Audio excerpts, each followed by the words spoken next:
So we talk about the alteration and maintenance and reduction of capital. A company is empowered by Section 63 to pass an ordinary resolution to alter the capital clause of its memorandum.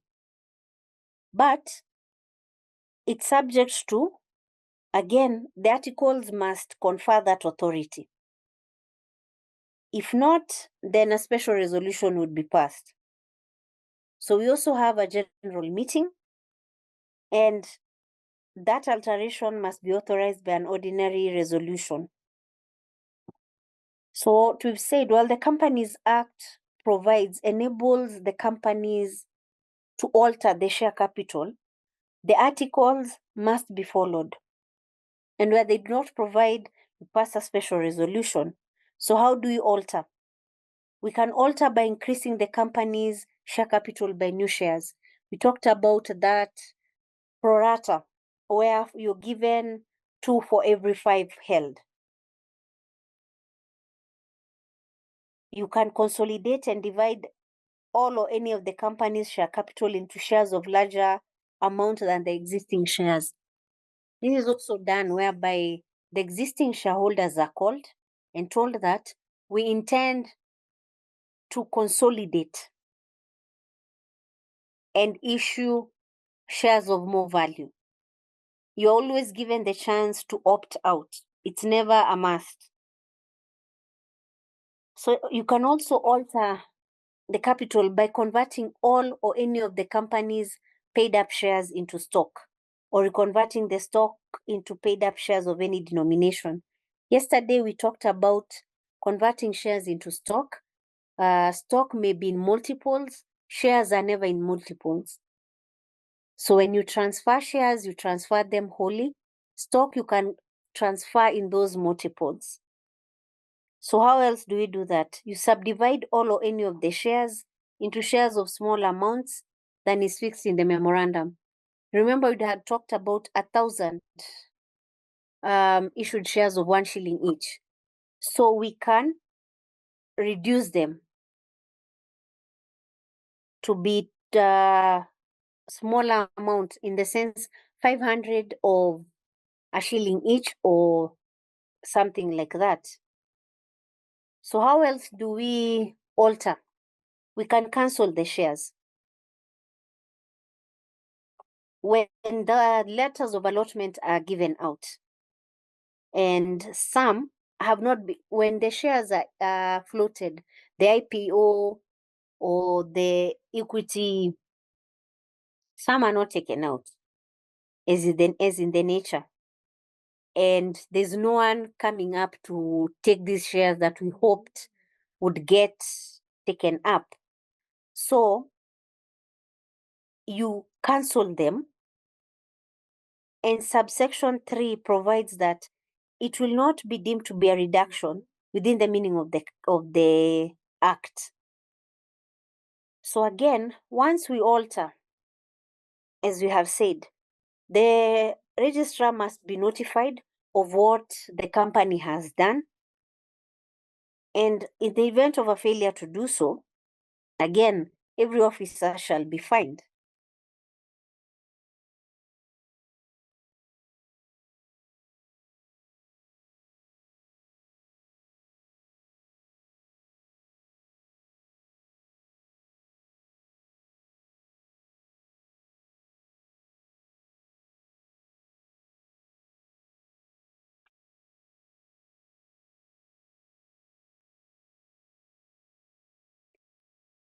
So these provisions are designed to prevent the capital being watered down as it comes into the company.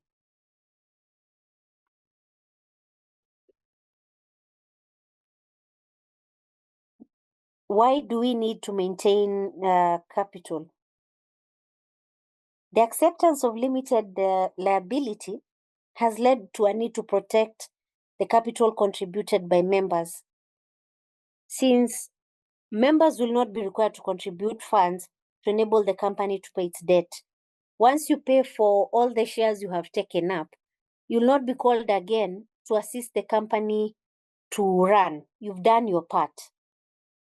So this capital is a guarantee for creditors that in the case of anything, we have those that have paid up and those that have not paid up. You remember we talked about the called, the reserves, and all of those.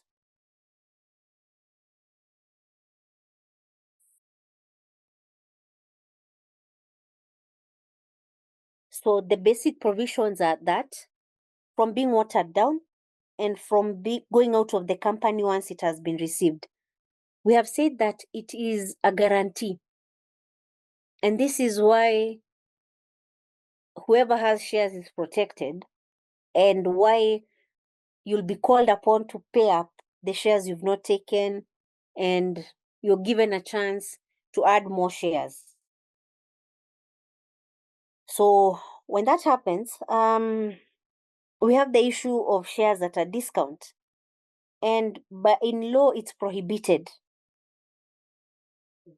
Shares may not be allotted as fully paid for consideration of less than their nominal value.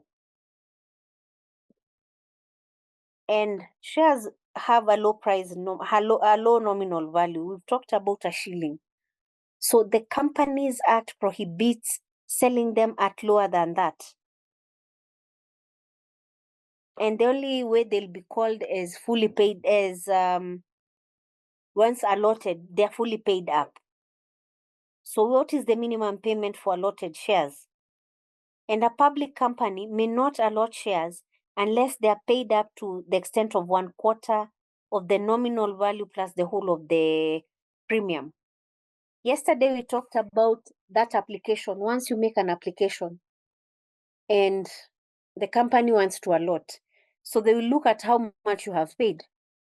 And they are not allowed to give unless 1/4 of the nominal value has been done. So what is allotment for non-cash consideration?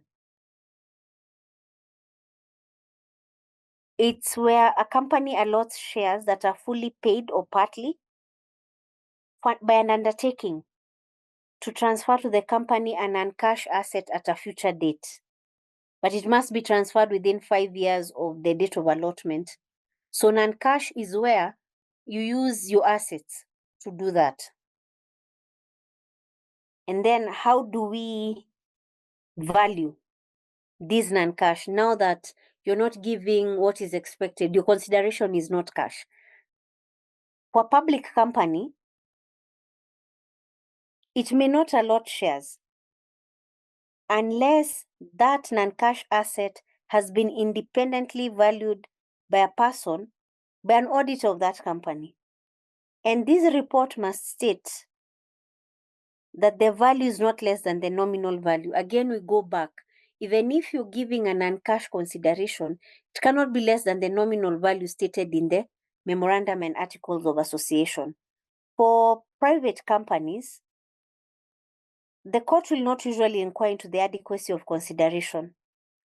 And in the Solomon versus Solomon, the valuation of Solomon's business was 39,000. And the House of Lords represented anything that can be called a business or estimate a value, estimate to that. The House of Lords were not prepared to set aside the transaction, even though the correct valuation of the business was around 10,000. You see, the owners had set it to be a higher price, and this is a private company. That is why the Act and the court will not really be bothered much. But again, we have limits whereby the court will now need to see that consideration, where it's fraudulent, when the consideration is past, or there's inadequacy. If these for non-cash has been done fraudulently, private or public, the court will intervene. You remember we have said the 5 years. for non-cash. If the consideration is way past, then the court again will need to know why. If on the face of the contract something is off, this element of non-cash, again, the court will figure out what could be the issue.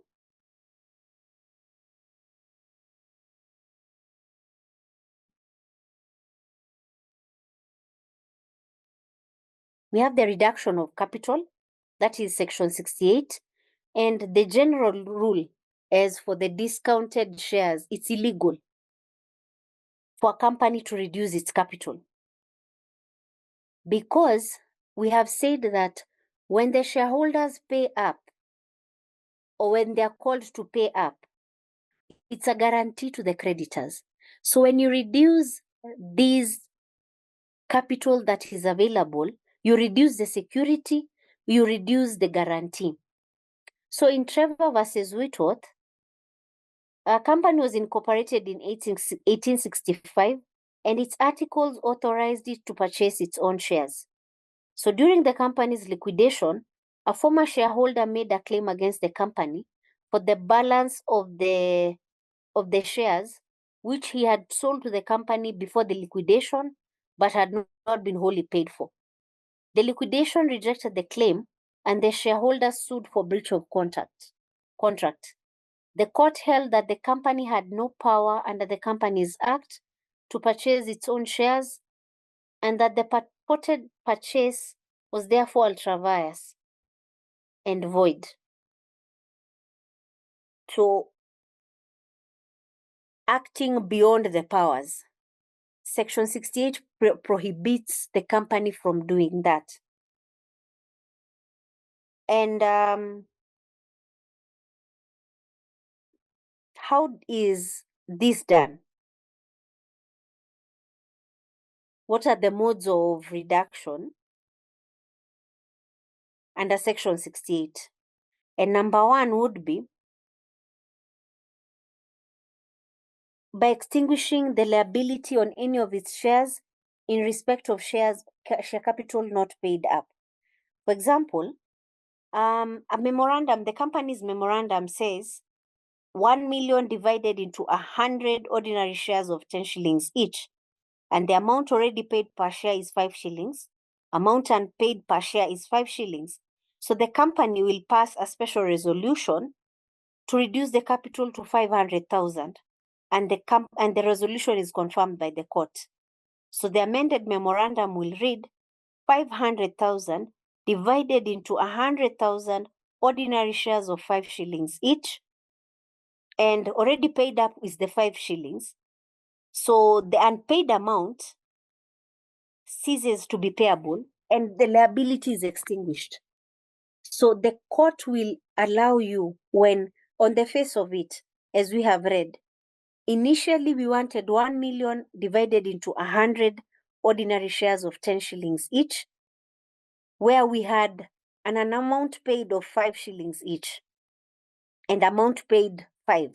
So we reduced by special resolution to 500,000 divided into 100 of 5 shillings each and all paid up. The Section 68 provides for that. Number two is when you reduce the liability on any of its shares in respect of share capital not paid up.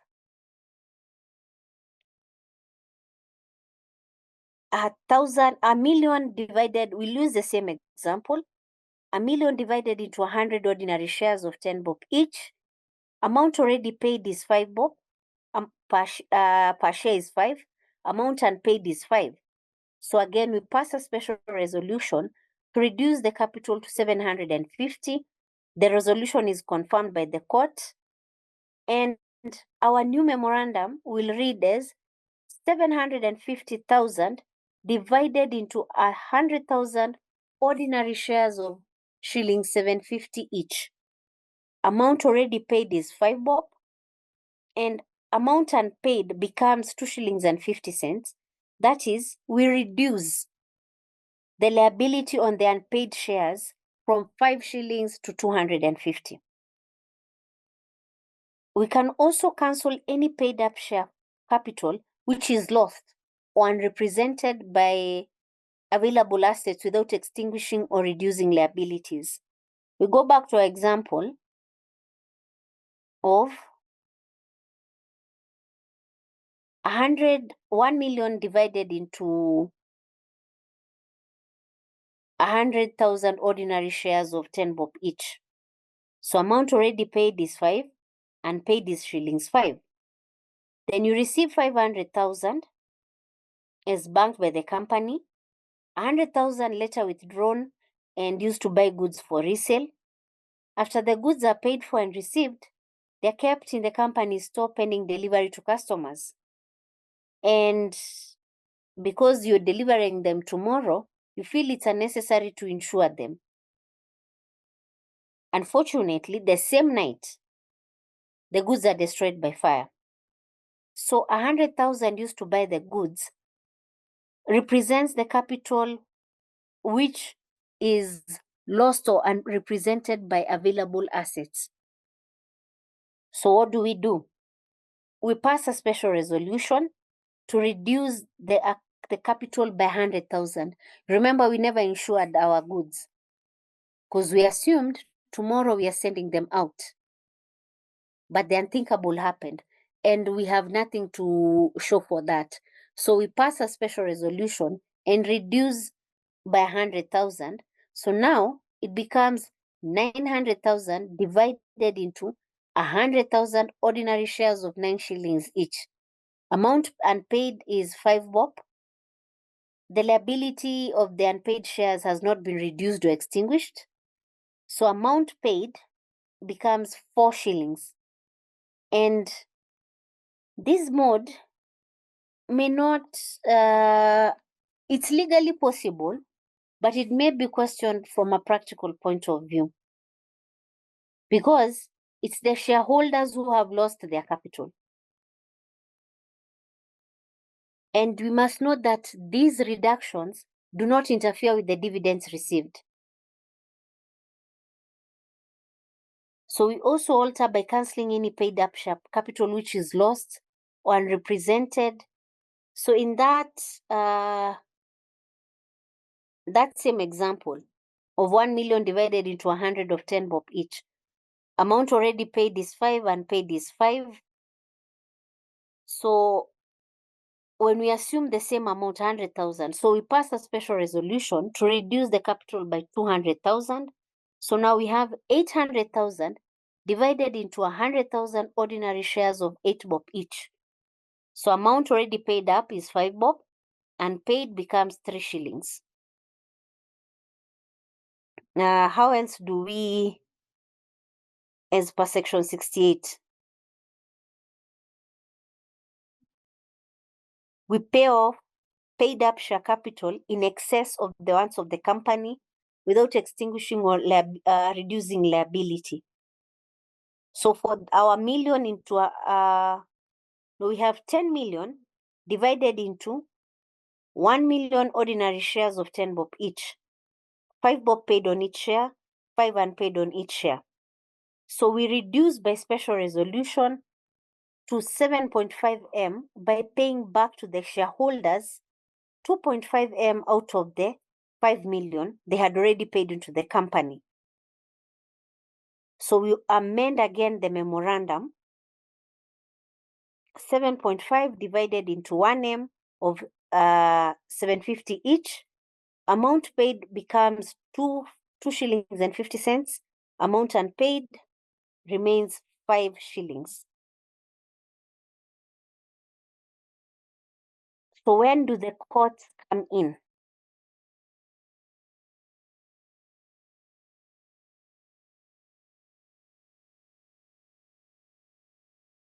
In that section 68 that we have talked about largely about reduction. It will come in to protect the creditors.